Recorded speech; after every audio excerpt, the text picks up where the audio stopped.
Hello friends, இந்த வீடியோவில் நம்ம எதை பற்றி டிஸ்கஸ் பண்ண போகிறோம் அப்படின்னு பார்த்தீங்கன்னா, இந்த வருஷம் என்டிபிசிக்கு ப்ரிலிம்ஸ் வந்து கட் ஆஃப் வந்து எவ்வளோ எக்ஸ்பெக்ட் பண்ணலாம் அப்படின்னு சொல்லி தான் நம்ம வந்து டிஸ்கஸ் பண்ண போகிறோம். அதுக்கு முன்னாடி நீங்கள் ஃபஸ்ட்டு இப்போ தான் நம்ம சேனலுக்குள்ளே வரீங்க அப்படின்னா சேனலில் வந்து ஒரு சப்ஸ்கிரைப் போட்டு வச்சுக்கோங்க. அப்போ தான் நம்ம அடுத்தடுத்து ரயில்வே ஜாப் பற்றி போடுற அப்டேட் எல்லாமே வந்து உங்களுக்கு வந்து வரும். நான் வந்து senior ticket examiner southern railway, அதாவது உங்கள் பாஷையில் சொல்லணுன்னா டிடிஆராக இருக்கேன் சதர்ன் ரயில்வேல. சரிங்களா? டிடிஆர் அப்படின்னு ஒரு விஷயமே கிடையாது. அது நம்ம படத்தில் பார்த்து பார்த்து டிடிஆர்னு சொல்கிறோம். அது வந்து டிடிஇ ஆக்சுவலாக. சரிங்களா? ட்ராவலிங் டிக்கெட் எக்ஸாமினர் அப்படி சொல்லுவாங்க. அப்படி இல்லைன்னா டிக்கெட் எக்ஸாமினர். ஒரு ட்ரெயினில், அதாவது எக்ஸ்பிரஸ்லலாம் டியூட்டி பார்க்குறாங்க. அதாவது சென்னையிலேருந்து இந்த ஊருக்கெலாம் போவாங்க பார்த்தீங்களா, ஒரு 8 ஹவர் 10 ஹவர் ஒரு 15 ஹவர் ட்ராவல் பண்ணி, அவங்களெல்லாம் வந்து ட்ராவலிங் டிக்கெட் எக்ஸாமினர் அப்படின்னு சொல்லுவாங்க. வெறும் ஒரு ஸ்டேஷனில் நின்று வேலை பார்ப்பாங்களே, அவங்கள வந்து டிக்கெட் எக்ஸாமினர் அப்படின்னு சொல்லுவாங்க. அவங்க அப்படியே ப்ரொமோட் ஆகி வர வர அவங்களோட டெசிக்னேஷன் வந்து மாறும். சரிங்களா? ஒவ்வொருத்தருக்கும். ஸோ கண்டென்ட்குள்ளே நம்ம போவோம். இந்த வருஷம் என்டிபிசிக்கு வந்து நம்ம கட் ஆஃப் வந்து என்ன எக்ஸ்பெக்ட் பண்ணலாம் அப்படின்னு பார்த்தீங்கன்னா, எல்லாருமே இந்த கேட்டகரின்னு இல்லை, எல்லாருமே 70+ கண்டிப்பாக வந்து எய்ம் பண்ணுங்க. சரிங்களா? நீங்கள் டெஸ்ட் எடுக்கும் போது 70+ வருதான்னு பாருங்கள். கட் ஆஃப் அப்போ 70+ வந்துருமா அப்படின்னு கேட்டால் சான்சஸ் வந்து இருக்கு மக்களே. ஏன் அப்படி சொல்கிறேன்னா, இப்போ ஜேஇ அதெல்லாம் எடுத்துக்கிட்டிங்கன்னா செலக்டிவாக வந்து இந்த இன்ஜினியரிங்கே டிப்ளமா முடித்தவங்க தான் அப்ளை பண்ணுவாங்க. ஏஎல்பி எடுத்துக்கிட்டிங்கனாலும் அதே மாதிரி தான். டிப்ளமா முடித்தவங்க, இன்ஜினியரிங் முடித்தவங்க, ஐடிஐ முடித்தவங்க தான் அப்ளை பண்ணுவாங்க. பட் இந்த என்டிபிசியை பொறுத்தளவுக்கு எனி டிகிரி, சரிங்களா, எனி டிகிரி, அதாவது அப்படி இல்லைன்னா 12th, இவங்க 2 பேருமே வந்து அப்ளை பண்ணியிருப்பாங்க. எனி டிகிரி வந்து எல்லாருமே ஏதாவது ஒரு டிகிரி முடிச்சிருப்பாங்க. அதே மாதிரி 99% வந்து 12th முடிச்சுட்டு தான் போவாங்க. கொஞ்சம் அந்த ரிமைனிங் உள்ள ஒரு 95%ஆவது 12th முடிச்சுட்டு தான் போவாங்க. அட்லீஸ்ட் ரிமைனிங் உள்ள அந்த 5% தான் டிப்ளமா, இன்ஜினியரிங் இந்த மாதிரியான ஒரு இதில் போயிருப்பாங்க. ஸோ மேக்சிமம் எல்லாருமே வந்து இதில் வந்து காம்படிஷன் வந்து கொஞ்சம் ஒய்டாக இருக்கும் மக்களே. ஏன்னா வந்து எல்லாருமே வந்து ஏதாச்சும் ஒரு டிகிரி முடிச்சிருப்பாங்களா, அங்கே வந்து ரெஸ்ட்ரிக்ட் பண்ணுறாங்க. இந்த டிகிரி தான் வேணும், அதாவது இன்ஜினியரிங் ஸ்ட்ரீம் தான் வேணும் அப்படின்னு சொல்லி, அதாவது இன்ஜினியரிங் தான் வேணும், இன்ஜினியரிங்கில் எனி ஸ்ட்ரீமு அந்த மாதிரி சொல்லி ஜேஇயில் வந்து ரெஸ்ட்ரிக்ஷன் இருக்குது. பட் இங்கே வந்து அப்படி இல்லைல்ல. பிகாம் முடித்தவங்க அப்ளை பண்ணலாம், பிசிஏ முடித்தவங்க அப்ளை பண்ணலாம், இன்ஜினியரிங் முடித்தவங்க அப்ளை பண்ணலாம். அதுக்கப்புறமா வந்து பார்த்தீங்கன்னா லா படிக்கிறவங்க அப்ளை பண்ணலாம், 2 டிகிரி படிக்கிறவங்க முடிச்சவங்க அப்ளை பண்ணலாம், பிஹெச்டி முடிச்சவங்க அப்ளை பண்ணலாம். சரிங்களா? வெறும் 12th வச்சிருக்கவங்க அப்ளை பண்ணலாம். அந்த மாதிரி யார் வேணாலும் இங்கே அப்ளை பண்ணலாம் அப்படின்ற ஒரு வாய்ப்பு இருக்கிறதால இங்கே வந்து காம்படிஷன் வந்து நமக்கு கொஞ்சம் ஹெவியாக தான் இருக்கும். என்னதான் வேகன்சி வந்து, பட் அதே சமயத்தில் இங்கே ஒரு அட்வான்டேஜ் என்ன அப்படின்னு பார்த்தீங்கன்னா, வேகன்சி வந்து ரொம்ப அதிகமாக இருக்குது. சரிங்களா? வேகன்சி அதிகமாக இருந்தாலும் காம்படிஷனும் கொஞ்சம் அதிகமாக தான் இருக்கும். அதனால தான் வந்து நம்ம சேஃப் ஜோன் கண்டிப்பாக நம்ம மார்க் டெஸ்ட் எடுக்கும் போதே, அதாவது ரியல் எக்ஸாமில் சொல்ல, நம்ம மார்க் டெஸ்ட் எடுக்கும் போதே ஒரு 70+ எய்ம் பண்ணுங்க. உங்களுக்கு 80 90லாம் வருதுன்னா சூப்பரு, நீங்கள் வந்து வேற லெவல் மக்களே. சரிங்களா? பட் நான் சொல்றது வந்து இந்த ஒரு 50 எடுத்துட்டு இல்லை 45 எடுத்துட்டு இது போதும் அப்படின்னு நினச்சிட்டு அதே இடத்துல சுற்றி சுற்றி வருவாங்க பார்த்தீங்களா? ஸோ அவங்களுக்கு தான் இது மெயினாக. அப்படி இல்லை, இன்னும் படிக்கவே ஆரம்பிக்கலைன்னா அவங்களுக்கு. ஸோ நீங்கள் 80 90லாம் எடுத்தீங்கன்னா நீங்களாம் வேற லெவலு, நீங்களாம் வந்து லெஜண்ட், கண்டிப்பாக உள்ளே போயிடுவீங்க, பிரச்சனையே இல்லை. பட் 70 எடுத்தவங்க 70 எடுத்தாலும் 100% உள்ளே போயிடலாம். ஏன்னா நீங்கள் மார்க் டெஸ்ட்டில் 70 எடுக்கிறீங்கன்னா ரியல் எக்ஸாமில் உங்களுக்கு ஒரு 10 மார்க் எக்ஸ்ட்ரா தான் வரும். அதுவும் இல்லாமல் உங்களுக்கு வந்து நார்மலைசேஷன் அப்படின்னு சொல்லி ஒன்று பண்ணுவாங்க. அதை பற்றிலாம் வந்து நம்ம இப்போ யோசிக்க தேவையில்ல. நம்ம ஸ்கோர் பண்ணுற மார்க் எவ்வளோ வருது அப்படின்னு சொல்லி பார்த்தா மட்டும் போதும். இப்போ நார்மலைசேஷன்னா என்ன? இப்போ எக்ஸாம் வந்து நிறைய ஷிஃப்ட் நடக்குது. சரிங்களா? மார்னிங் ஷிஃப்ட் ஒருத்தங்க எழுதுவாங்க, ஈவினிங் ஷிஃப்ட் வந்து ஆஃப்டர்நூன் ஷிஃப்ட் நான் எழுதுறேன். இப்போ மார்னிங் ஷிஃப்ட் எழுதுறவங்களுக்கு வந்து பேப்பர் வந்து ரொம்ப ஈஸியாக இருக்குது, எனக்கு சரி டஃப்பாக இருக்குது. அவங்க வந்து ரொம்ப ஈஸியாக இருக்கிறதால 70 அட்டெம்ப்ட் கொடுத்துட்டாங்க, நான் 65 தான் அட்டெம்ப்ட் கொடுக்க முடிஞ்சது, என் பேப்பர் டஃப்ன்றதால. ஸோ அவங்களுக்கு மார்க் எவ்வளோ வந்துடும்? 70 வந்துடும். எனக்கு வந்து 65 தான் வரும். அப்போ அவங்களுக்கு நார்மலைசேஷன் என்ன பண்ணுவாங்கன்னா, அப்போ வந்து இங்கே வந்து ஒருத்தருக்கும் வந்து வேரி ஆகுது பார்த்தீங்களா, டஃப்னஸ் வேரி ஆகுதுல்ல. ஸோ அதை தான் வந்து ஈக்குவல் பண்ணுறதுக்காக நார்மலைசேஷன் அப்படின்னு சொல்லி ஒன்று பண்ணுவாங்க. அவங்களுக்கு வந்து அவங்க மார்க்ல இருந்து ஒரு 3 மார்க்கு இல்லை ஒரு 2 மார்க் அதிகப்படுத்துவாங்க. எனக்கு வந்து ஷிஃப்ட் டஃப்ன்றதால எனக்கு வந்து 7 மார்க்லேருந்து 8 மார்க் வந்து அதிகப்படுத்துவாங்க.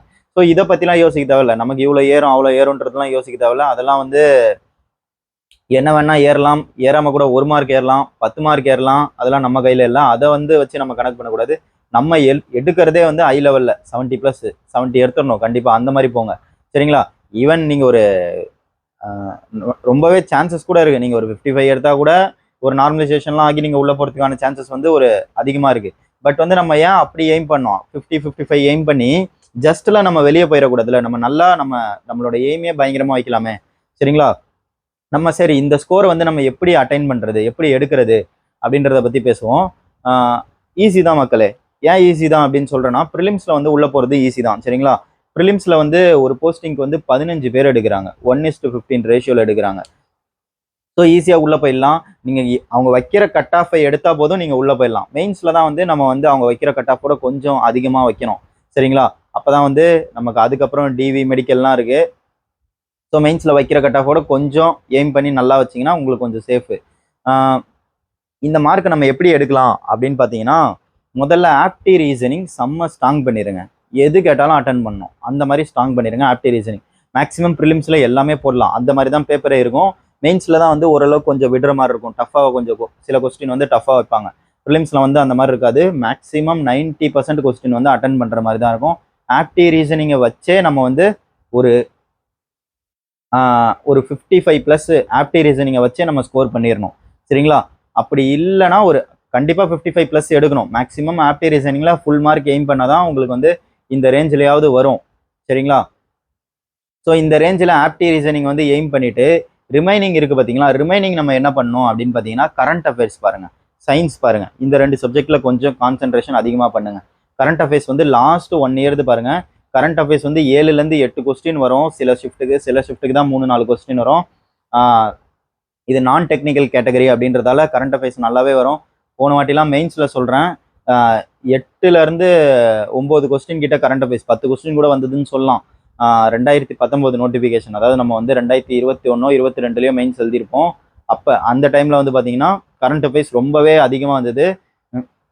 ஸோ மெயின்ஸ் எழுதுறவங்க எல்லாருமே எல்லாத்தையும் மேக்ஸிமம் படிச்சிருப்பாங்க. எதில் வந்து வேரி ஆவாங்கன்னா இந்த கரண்ட் அஃபேர்ஸில் தான் கொஞ்சம் ஒருத்தர் டிஃபர் பண்ணி காட்டும். கரண்ட் அஃபேர்ஸ் ஜென்ரல் அவேர்னஸில் தான். ஏன்னா ஆப்டி ரீசனிங் எல்லாருமே போட்டுருவாங்க. அந்த ஸ்ட்ராட்டஜியை தான் நம்ம ப்ரிலிம்ஸ்லையும் அப்ளை பண்ணோம் சரிங்களா. ஸோ ஆப்டி ரீசனிங் மேக்ஸிமம் 100% அடிக்க ட்ரை பண்ணோம். மிஸ் ஆயிடுச்சுன்னா கொஞ்சம் அப்படி 1-2 ஆப்டியில் ஒரு 2 விடலாம், ரீசனிங்கில் ஒரு 2 விடலாம், இந்த மாதிரி வேணால் போகலாம் சரிங்களா. ஸோ அப்போவே வந்து இதை வச்சு நம்ம உள்ளே போயிட்டோம் அப்படின்ற மாதிரி ஆயிடுது. இது போக நமக்கு எக்ஸ்ட்ரா அட்வான்டேஜ் தான் நம்ம படிக்கிற கரண்ட் அஃபேர்ஸ், சயின்ஸ்லாம். கரண்ட் அஃபேர்ஸ் கொஞ்சம் நல்லா பாருங்கள். லாஸ்ட் 1 இயர் கண்டிப்பாக பார்த்துருங்க. முதல்ல லாஸ்ட்லேருந்து வாங்க. நமக்கு எக்ஸாம் இப்போ வந்து ஏப்ரலில் வரப்போகுது அப்படின்ற மாதிரி இருக்குது. அப்போ நம்ம என்ன பண்ணோம், ஏப்ரலில் வர பாசிபிலிட்டி ரொம்பவே அதிகம் சரிங்களா. ஸோ அப்போ நம்ம என்ன பண்ணோம், இந்த ஃபெப்லேருந்து அப்படியே ரிவர்ஸில் போங்க. ஃபெப்பு, ஜனவரி, டிசம்பர் அடுத்த 3 மாதத்தை செம ஸ்ட்ராங் பண்ணுங்கள். ஸ்ட்ராங் பண்ணிட்டு அதுக்கப்புறம் உள்ள 9 மாதத்தை அப்படியே வாசிச்சு விடுங்க. நமக்கு வந்து எக்ஸாமில் ஏன்னா ஆப்ஷன் இருக்குது, பார்த்தா தெரியணும், அந்த மாதிரி வாசிச்சு விடுங்க ரிமைனிங் உள்ளதை. அப்படி இல்லையா உங்களுக்கு நல்ல டைம் இருக்குது, ஆல்ரெடி நீங்கள் படிச்சிருக்கீங்கன்னா லாஸ்ட் 6 மாதத்தை செம ஸ்ட்ராங் பண்ணுங்கள். ரிமைனிங் டைம் இல்லாத பட்சத்தில் ரிமைனிங் 6 மாதத்தை அப்படியே லைட்டாக ஒரு வாசிச்சு விடுங்க. பட் கரண்ட் அஃபேர்ஸ் ஒரு 1 இயர் கம்பல்சரி பார்த்துட்டு போங்க. ரயில்வேவை பொறுத்த வரைக்கும் 1.5 இயர் கூட 1.5 இயர் கேட்க கூட சான்சஸ் வந்து ரொம்பவே அதிகம், அந்த மாதிரி கூட கேட்பாங்க. பட் இப்போ ஒரு 6-7 கொஸ்டின் கேட்குறாங்கன்னா ஒரு 5 கொஸ்டின் கண்டிப்பாக வந்து 1 இயர் லாஸ்ட் 1 இயர்லேருந்து வந்துடும். ஒரு 2 கொஸ்டின் தான் அதுக்கு முன்னாடி போகும். ஸோ டைம் இருந்தால் நீங்கள் அதுக்கு முன்னாடிலாம் போங்க. பட் அவ்வளோ போக வேணாம் என்னை பொறுத்த வரைக்கும். நீங்கள் இன்கேஸ் படிச்சிருக்கீங்க அப்படின்னா கொஞ்சம் ரிவிஷன் பண்ணி வச்சுக்கோங்க அதுக்கு முன்னாடி இருக்கிறத கூட. அதுக்கப்புறம் வந்து பார்த்தீங்கன்னா சயின்ஸ் வந்து கொஞ்சம் நல்லா படிங்க. ஃபிசிக்ஸு, பயாலஜி, கெமிஸ்ட்ரி எல்லாமே வந்து கொஞ்சம் அட்லீஸ்ட் உங்களுக்கு கான்செப்ட் தெரியலனா கூட வெறும் அப்ஜெக்டிவ் ஆச்சு படிங்க. உங்களுக்கு வந்து கான்செப்ட் தெரியலனா நம்மக்கிட்ட வந்து வெறும் சயின்ஸ் கோர்ஸ் கூட இருக்குது சரிங்களா. உங்களுக்கு ஃபுல் லென்த் கோர்ஸ் வேணான்னா வெறும் சயின்ஸ் கோர்ஸ் மட்டும் கூட இருக்குது. நம்மளோட ஆப்பை வந்து டவுன்லோட் பண்ணிக்கோங்க. ரயில்வேஸ் தமிழ் அப்படின்னு சொல்லி ப்ளே ஸ்டோரில் இருக்கும், அந்த ஆப்பை டவுன்லோட் பண்ணிக்கோங்க. நான் வந்து உங்களுக்கு சிபிஎஸ்சி புக்கில் இருக்க மாதிரி டீச் பண்ணியிருப்பேன். ஸோ அது வந்து உங்களுக்கு மெயின்ஸுக்குமே யூஸ் ஆகும். சயின்ஸ் வந்து அந்த அளவுக்கு தரமாக இருக்கும். உங்களுக்கு எல்லாமே வேணும், கம்ப்ளீட் கோர்ஸ் வேணும்னாலும் கூட இப்போ நீங்கள் பிகினராக இருக்கீங்க, எப்படி ஸ்டார்ட் பண்ணணுன்னே தெரியல, ஆப்டி ரீசனிங்லாம் எப்படி ஷார்ட்கட்டில் போடணும்னு கூட தெரியல அப்படின்னா நம்மக்கிட்ட கம்ப்ளீட் கோர்ஸுமே இருக்குது, வித் டெஸ்ட் சீரியஸோடு இருக்கும் சரிங்களா. என்டிபிசி, குரூப் டி எல்லாமே இருக்கும். ஸோ வந்து நம்ம ஆப் ரயில்வேஸ் தமிழ்ன்றதை டவுன்லோட் பண்ணிட்டீங்கன்னா உள்ளே போனீங்கன்னா உங்களுக்கு எல்லா சப்ஜெக்ட்டும் இருக்கும் அந்த கம்ப்ளீட் கோர்ஸில். அது போக அதில் உங்களுக்கு டெஸ்ட் சீரியஸுமே இன்க்ளூட் ஆயிரும் சரிங்களா.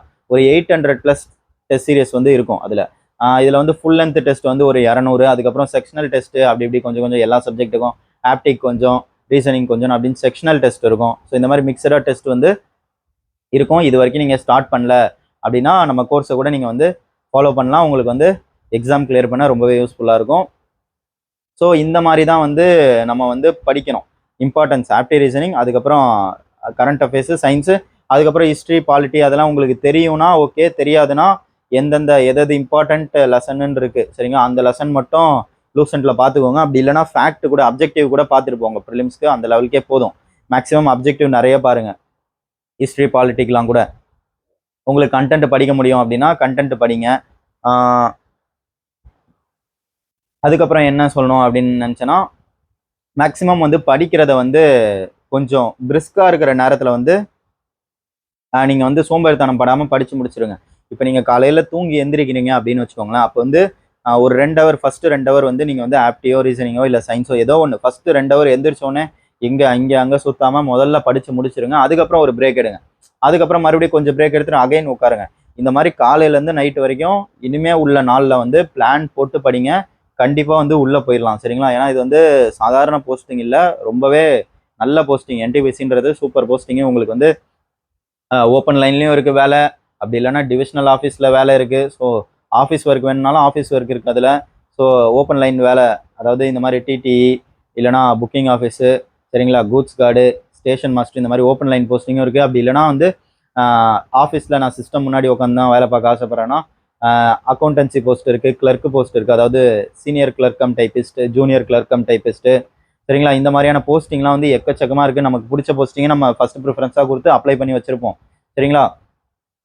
ஸோ நம்ம வந்து நமக்கு வந்து ஒவ்வொரு டைமும் அந்த போஸ்டிங் தான் வந்து நமக்கு வந்து நினைப்புக்கு வரணும். அப்படி இருந்தால் நமக்கு வந்து படிக்கிறது வந்து கொஞ்சம் கஷ்டமாக தெரியாது சரிங்களா. ஸோ இப்போ நம்ம வந்து படிக்கிறது நம்ம எப்போல்லாம் நம்ம வந்து கொஞ்சம் கஷ்டமாக இருக்கோ அப்போல்லாம் வந்து யோசிச்சு பாருங்கள், நாளைக்கு நம்ம என்னவா இருக்க போகிறோம், எந்த லெவலில் இருக்க போகிறோம் அப்படின்றத யோசிச்சு பாருங்கள். கொஞ்சம் வந்து நம்ம படிக்கிறது வந்து கொஞ்சம் நமக்கு வந்து ஈஸியாகவே இருக்கும். அப்படி யோசிக்கும் போது ஓகே நம்ம நாளைக்கு இந்த லெவலில் இருக்க போகிறோம், அப்போ வந்து நம்ம இன்னைக்கு கஷ்டப்படுறதுல தப்பில்லை அப்படின்னு நினச்சி கொஞ்சம் கஷ்டப்பட்டு படிங்க. எய்ம் வந்து நான் சொன்ன லெவலுக்கு வைங்க. எந்த கேட்டகரியாக இருந்தாலும் சரி அந்த லெவலுக்கு வைங்க. யூஆராக இருந்தீங்கன்னா கொஞ்சம் நல்லாவே ஹார்ட் ஒர்க் போடுங்க சரிங்களா. ஓபிசியாக இருந்தாலும் அதே மாதிரி தான் கொஞ்சம் நல்லா ஹார்ட் ஒர்க் போடுங்க. எஸ்சி எஸ்டிக்கு நான் சொன்னதோட கொஞ்சம் கம்மியாக தான் வரும். ஸோ எஸ்சி எஸ்டி வந்து பட் அவங்களும் வந்து அந்த அளவுக்கு வந்து ரிலாக்ஸாக இருந்துடாதீங்க. என்ன வேணால் நடக்கலாம், யாராலையுமே கட் ஆஃப் வந்து ப்ரெடிக்ட் பண்ண முடியாது. நான் வந்து ஒரு ஹை லெவலில் தான் சொல்லியிருக்கேன் 70 மார்க் அப்படின்றது. ஸோ அந்த லெவலுக்கு நீங்கள் இங்கே எய்ம் பண்ணி படிச்சிங்கன்னா உங்களுக்கு அங்கே நல்லாயிருக்கும். 70+ எடுக்க எய்ம் பண்ணுங்கள். ஸோ இந்த வீடியோ யூஸ்ஃபுல்லாக இருந்தால் வீடியோக்கு ஒரு லைக்கை போட்டு விடுங்க. நம்ம சேனலை அப்படியே சப்ஸ்கிரைப் பண்ணி வச்சுக்கோங்க. ஏதோ சேனலை வந்து ஃபாலோ பண்ணுறோம் சரிங்களா, டைம் பாஸுக்கு யூஸ்ஃபுல்லாக தானே நான் கண்டென்ட் போடுறேன். ஒரு சப்ஸ்கிரைப் பண்ணி வைங்க, பார்த்துப்போம். Okay, bye bye, take care.